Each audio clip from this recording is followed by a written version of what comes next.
Hi, so the book that I'm doing today is called Feel the Fear and Do It Anyway by Susan Jeffers. This book was written in like 1987, I believe, 1987. And so what you'll notice about books and books that I review, it's not always the latest and the greatest, because I'll tell you this much. Many books, if they're great books, they're timeless, right? One of the books I had yesterday, Science of Getting Rich, is like 1960s. And so some of the books I pull, I'm doing a really great one that's from like the early 1900s, and you'll see how much it resonates with today. It's very interesting. So this book right here, Feel the Fear and Do It Anyway. You hear that term a lot. You hear it being said often. I don't know who coined the phrase, but I do know that this book has been around for a minute, maybe as long as the phrase has been out. But the thing about it is, it's an old concept, right? It's an older concept about getting things done. Because what this book talks about is how we're often told that when it's something you're supposed to be doing, or it's something that you really love, or something that you want to do, that you are fearless about it, right? Well, it comes to find out there's no such thing as fearless, right? There's no such thing as fearless. I'll say it one more time. There's no such thing as a fearless person. Everybody has some level of fear to an extent, especially when it comes to going after something we believe in, putting our talents on the line, and having to be received by the world, and wondering whether, are they going to reject me? Or are they going to like me? Well, they're going to do both, right? They're going to do both. I mean, honestly, I follow other blogs online that have things like family blogs, or like mothers raising kids, and just, you know, single moms, or whatever they're blogging about. And some of them, you notice, are very, very positive, but it comes to find out that they regulate the comments on their blogs. An awesome invention, right? It's so great being your own CEO and your own regulator, because when people come into your space with any kind of negativity, you can just get rid of it. It's like, why is it even necessary that you have to show someone else's negative opinion of you? I think it's an excellent thing to regulate your space, because what people don't understand who go to places with a negative outlook and try to bestow their negativity onto the person who's actually putting themselves out there is that it takes a certain level of courage to follow dreams and to move forward, because the vast majority of people are held back by several factors. And in this book, Susan Jeffers talks about all of those things. She talks about how your fear is a gift. And your fear is a gift in the way that it helps you open the door to deeper feelings related to accomplishing goals, and what it is you need to work on, and what it is you need to improve in order to get to where you want to be, right? I've heard the term often that your emotions are a gift. And so fear is definitely one of those things. And she starts off with talking about what you are afraid of and why you're afraid of it, right? What you have to do first before you get bogged down with any ideas of, you know, I'm just afraid, I don't know exactly why. It's pinpointing exactly why you are afraid, and exactly what is holding you back, and exactly what the issue is relating to the fears that you hold deeply. And sometimes they trace all the way back to childhood. Most times they do. If you have a fear of speaking up for yourself, if you look into your childhood, you might have been told to be quiet and sit down quite often, and that what you thought or what you wanted to do or what you thought was important was not important. So when you get into adult environments, you have a hard time believing that what you have to say and what you have to bring to the table is important. So you have fear that's rooted in a very childhood experience, but you don't know that because you haven't really done inventory, right? So I like this book because she talks about doing inventory.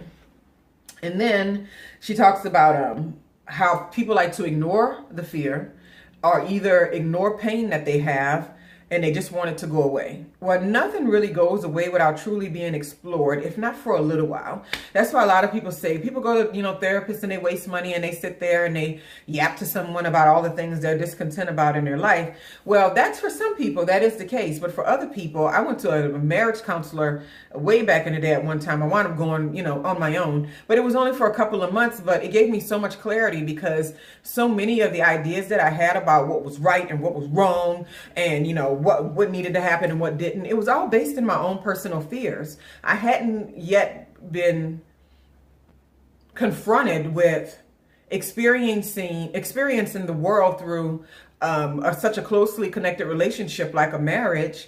I did not know that I was wrong about so many things because I'd never been confronted with it. And when she talks about here in this book, just making things go away, it's not necessarily possible. You have to explore it some and figure it out, and then you can move forward.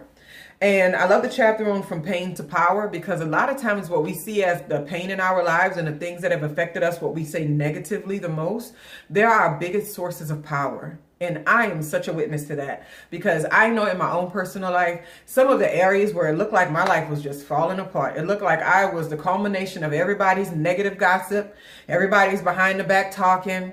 It looked like I was ending up to be everything that they said I would be. And believe me, there were no shortage of conversations about what my life was turning out to be and what I was going to be and what I wasn't capable of and what I needed to do to change my life. And so that pain that happened during those times, and then the pain of not being believed in to an extent, or the pain of being discussed in a negative light to some degree, is what I use to gain my power. So because I went through that, I can now sit and have conversations with people and share with them some of my past fears and pains, because I use, like one of the motivational speakers that I listen to, turn your mess into a message, right? It's what I thought was the worst thing about me, or the worst thing about me that could ever exist, or the most awful thing about my personality, was essentially my power. I tell students that all the time. The things that you think are most negative about you, are the things that people tell you should get rid of, and these are this and that and all that kind of stuff. The majority of the time, that's the part of yourself that is going to take you to the next level. Promise you. Once you learn how to use it the right way. It's like electricity. It can electrocute you and kill a man, or it can also provide light to an entire village, right? So when you learn how to harness the power, and that a part of that power is the pain. And I love her chapter on that. Whether you want it or not, it's yours. And she's talking about the responsibility of living out who you are and living out your fears and your past pain. Whether you want it or not, it is yours, right?